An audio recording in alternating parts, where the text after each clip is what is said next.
News में देखा होगा आपने, फॉरेन बैंक्स और ग्लोबल इन्वेस्टर्स इंडिया के बैंक में बड़ा पैसा डाल रहे हैं। लेकिन सवाल ये है, ये पैसा आ क्यों रहा है, एफडीआई लिमिट्स क्या होती है और इसका इम्पैक्ट हमारे इकोनॉमी पर क्या होगा। तो चलो एकदम डिटेल में समझते हैं। पहले अभी की करंट सिचुएशन समझो। फाइनेंशियल ईयर 2024-25 में इंडिया ने लगभग 81 बिलियन डॉलर का टोटल एफडीआई अट्रैक्ट किया। इसमें से बैंकिंग और फाइनेंशियल सर्विस सेक्टर ने एक बड़ा हिस्सा कैप्चर किया। 2025 में बैंकिंग सेक्टर का अलोन 22 बिलियन डॉलर आया है। इसमें सबसे बड़ा डील है Dubai based Emirates NDB bank ने इंडिया के आरबीएल बैंक में 3 बिलियन डॉलर का स्टेक लिया। ये इंडियन बैंकिंग हिस्ट्री का लार्जेस्ट फॉरेन डील है।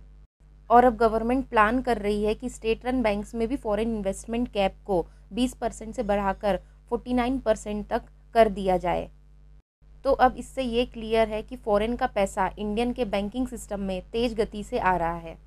अब पहले ये समझो, स्टेट रन बैंक्स क्या होते हैं। स्टेट रन बैंक्स मतलब पब्लिक सेक्टर बैंक्स जिनमें गवर्नमेंट का ओनरशिप 51% या उससे ज़्यादा होता है। ये बैंक्स डायरेक्टली गवर्नमेंट के कंट्रोल में होते हैं। उनके मैनेजमेंट पॉलिसीज़ और प्रॉफिट में गवर्नमेंट का रोल होता है। जैसे SBI, Punjab national bank, bank of Baroda, Canara bank. In banks का मेन काम होता है कॉमन लोगों तक बैंकिंग सर्विस पहुंचाना, फाइनेंशियल इंक्लूजन बढ़ाना और प्रायोरिटी सेक्टर लेंडिंग करना। इसलिए इनमें फॉरेन इन्वेस्टमेंट लिमिट अभी तक कम रखी गई थी क्योंकि ये देश के स्ट्रेटेजिक असेट्स हैं। अब बात करते हैं एफडीआई लिमिट्स क्या होती है और किसमें कितनी अलाउड है। तो फॉरेन डायरेक्ट इन्वेस्टमेंट मतलब जब कोई फॉरेन कंपनी या इन्वेस्टर डायरेक्टली किसी इंडियन कंपनी में पैसा लगाता है और उसमें ओनरशिप या कंट्रोल लेता है। प्राइवेट सेक्टर बैंक्स में फॉरेन इन्वेस्टमेंट मैक्सिमम 74% तक अलाउड है। इसमें से 49% तक ऑटोमेटिक रूट से आ सकता है, यानी गवर्नमेंट की अप्रूवल की ज़रूरत नहीं। 49% से ऊपर जाने के लिए गवर्नमेंट अप्रूवल ज़रूरी है। वहीं पब्लिक सेक्टर यानी स्टेट रन बैंक्स में अभी तक फॉरेन इन्वेस्टमेंट लिमिट 20% थी, लेकिन अब 2025 में गवर्नमेंट ने प्रपोज किया है कि इस लिमिट को 49% तक बढ़ाया जाए, पर गवर्नमेंट अपना मिनिमम 51% स्टेक रिटेन करेगी ताकि कंट्रोल उनके हाथ में ही रहे। ये लिमिट इसलिए रखी गई है क्योंकि बैंकिंग सेक्टर स्ट्रेटेजिक माना जाता है। यहाँ नेशनल सिक्योरिटी, फाइनेंशियल स्टेबिलिटी और पब्लिक ट्रस्ट इन्वॉल्व्ड होता है। अब सवाल आता है, एफडीआई लिमिट लगाने की ज़रूरत क्या है? क्यों ना फॉरेन पैसा पूरा फ्रीली आने दिया जाए। उसके पीछे 4 मेन रीज़न है। पहला, कंट्रोल एंड सॉवरेनिटी। गवर्नमेंट चाहती है कि बैंकिंग सिस्टम का मेजॉरिटी कंट्रोल इंडियंस के हाथ में रहे ताकि कोई फॉरेन प्लेयर देश की पॉलिसी डिसीजन को इन्फ्लुएंस ना करे। दूसरा कारण है financial stability. Banking sector sensitive होता है। अगर ज़्यादा फॉरेन ओनरशिप हो गया और वो पैसा बाहर निकल गया तो सिस्टम में लिक्विडिटी क्राइसिस आ सकता है। तीसरा कारण है national security. Banks directly economy के बैकबोन है। फॉरेन डोमिनेंस से कॉन्फिडेंशियल डाटा और मॉनेटरी पॉलिसी रिस्क में पड़ सकती है। लास्ट है पब्लिक कॉन्फिडेंस। लोग अपना पैसा सेफ समझते हैं जब गवर्नमेंट कंट्रोल में हो, इसलिए पब्लिक सेक्टर बैंक्स में गवर्नमेंट का कंट्रोल ज़रूरी माना जाता है। एफडीआई को अलाउ भी किया गया है और रेगुलेट भी। एक बैलेंस बनाया गया है बिटवीन ग्रोथ एंड सिक्योरिटी। अब समझते हैं कि ये फॉरेन इन्वेस्टर्स इंडिया के बैंक में पैसा क्यों डाल रहे हैं। क्या उन्हें लगता है यहाँ से हाई प्रॉफिट मिलेगा? बिल्कुल, पर रीज़न सिर्फ प्रॉफिट के नहीं, स्ट्रक्चर के भी हैं। पहला कारण है, इंडिया दुनिया की फास्टेस्ट ग्रोइंग मेजर इकोनॉमी है। जीडीपी ग्रोथ रेट लगभग 7 से 8% के आसपास चल रहा है। जब इकोनॉमी ग्रो करती है तो लोगों की इनकम बढ़ती है, डिमांड बढ़ती है और क्रेडिट लोन की भी डिमांड बढ़ती है, यानी बैंक्स के लिए ज़्यादा प्रॉफिट के चांसेस। दूसरा कारण है, बैंकिंग पेनिट्रेशन अभी लो है। इंडिया में अभी भी बहुत सारे ऐसे विलेजेस में फॉर्मल बैंकिंग सिस्टम प्रॉपर नहीं पहुंचा। रूरल और सेमी अर्बन एरियाज़ में लोग लोन और सेविंग्स दोनों के लिए बैंक्स तक पहुंच नहीं पा रहे हैं। ये फॉरेन इन्वेस्टर्स के लिए एक अनएक्सप्लोर्ड मार्केट है जहां फ्यूचर कस्टमर का एक बड़ा बेस है। तीसरा कारण है digital banking revolution. UPI, internet banking, AI based landing, fintech partnership. India ने टेक्नोलॉजी के थ्रू बैंकिंग को सिंप्लीफाई कर दिया है। डिजिटल ट्रांसफॉर्मेशन फॉरेन इन्वेस्टर्स के लिए अट्रैक्टिव है क्योंकि उनके पास भी टेक्नोलॉजी और ग्लोबल एक्सपीरियंस होता है। वो देख रहे हैं कि यहाँ उनका पैसा और उनकी टेक दोनों काम आ सकती है। तो इंडिया अब सिर्फ ट्रेडिशनल बैंकिंग नहीं, टेक ड्रिवन बैंकिंग का भी हब बन रहा है।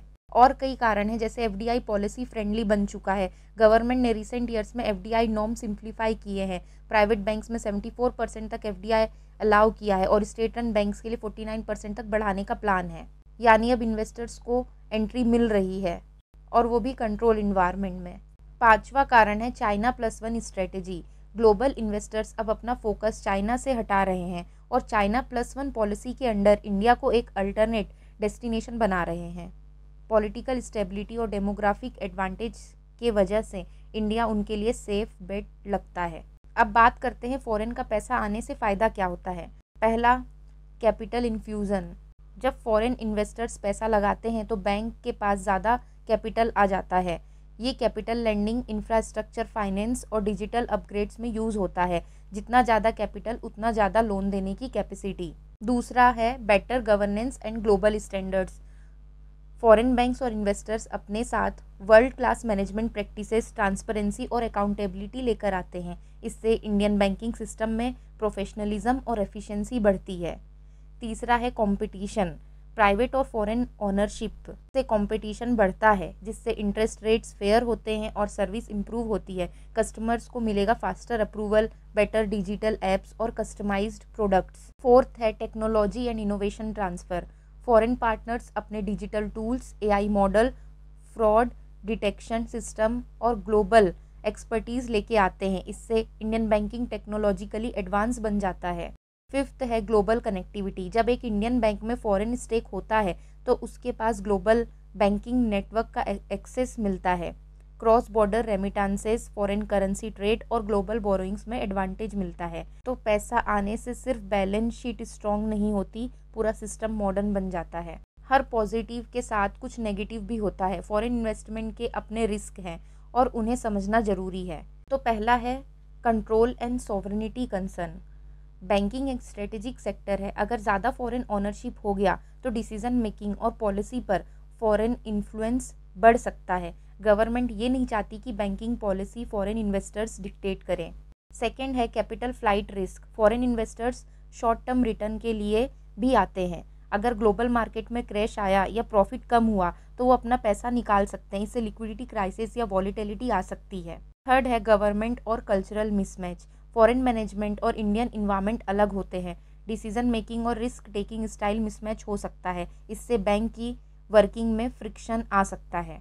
फोर्थ है डेटा एंड सिक्योरिटी रिस्क। जब फॉरेन एंटिटीज़ इन्वॉल्व होती हैं तो क्रॉस बॉर्डर डेटा का इशू भी होता है। साइबर सिक्योरिटी और कॉन्फिडेंशियल बैंकिंग डेटा रिस्क में पड़ सकता है। तो पैसा वेलकम है, पर पॉलिसी और प्रोटेक्शन भी इक्वली स्ट्रॉन्ग होना चाहिए।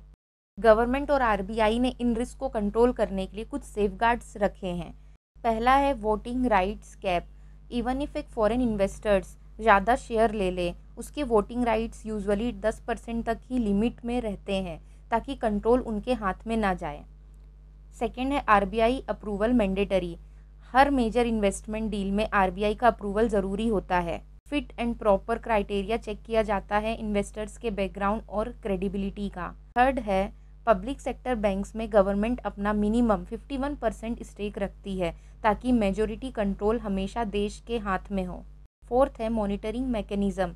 रेगुलर ऑडिटिंग, डिस्क्लोजर नॉर्म्स और आरबीआई इंस्पेक्शंस इंश्योर करते हैं कि फॉरेन पार्टिसिपेशन से गवर्नेंस कॉम्प्रोमाइज़ ना हो। अब आगे क्या, ये ट्रेंड रुकेगा या और बढ़ेगा? तो इंडिया का क्रेडिट टू जीडीपी रेशो अभी 55% है, जबकि डेवलप कंट्रीज़ में 100 to 150% होता है। यानी बैंकिंग ग्रोथ पोटेंशियल अभी डबल है। मिडिल क्लास बढ़ रही है, अर्बनाइजेशन हो रहा है, लोगों का स्पेंडिंग और बोरोइंग्स दोनों बढ़ रहा है। ये बैंक्स के लिए गोल्डन पीरियड है। फ्यूचर में इंडियन बैंक्स और फॉरेन बैंक्स मिलकर जॉइंट वेंचर्स और मर्जर्स करेंगे। इससे एफिशिएंसी और ग्लोबल कॉम्पिटिटिवनेस दोनों बढ़ेंगे। फॉरेन इन्वेस्टमेंट से ग्रोथ मिलेगी, लेकिन पॉलिसी मेकर्स को इंश्योर करना होगा कि डिसीजन मेकिंग, प्रॉफिट डिस्ट्रीब्यूशन और डेटा सेफ्टी इंडिया कंट्रोल में रहे। तो फॉरेन कैपिटल इंडियन बैंक्स में एक नई एनर्जी ला रहे हैं। कैपिटल भी, कॉन्फिडेंस भी और कंपटीशन भी। बस पॉलिसी और प्रोटेक्शन दोनों साथ चलें, तभी इंडिया बनेगा एक ग्लोबल बैंकिंग पावर हाउस।